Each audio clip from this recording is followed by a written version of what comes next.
The world around us is constantly changing, and nowhere is this more evident than in the everyday items we use. Just a few decades ago, people's homes were filled with objects that today's generation might struggle to recognize.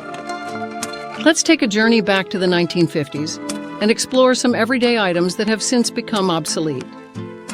One common sight in 1950s kitchens was the manual can opener. This hand-cranked device required physical effort to open cans, a far cry from the electric can openers or pull-tab cans we're accustomed to today. Alongside it, you'd often find a rotary phone. Its circular dial is stark contrast to the touchscreens of modern smartphones.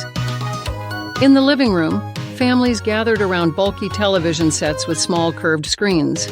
These TVs required frequent adjustments and often displayed only black and white images. Compare that to the sleek, high-definition smart TVs that now adorn our walls.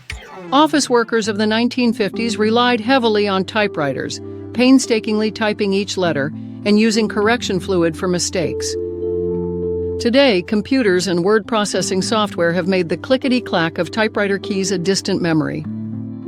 For entertainment on the go, people carried portable radios.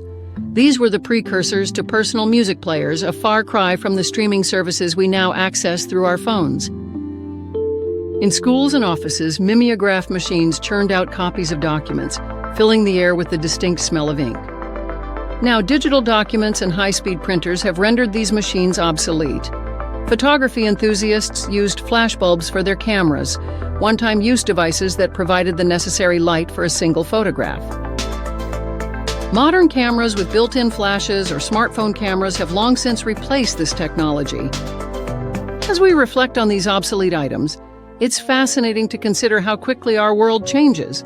The everyday objects we use today may seem just as quaint and outdated to future generations.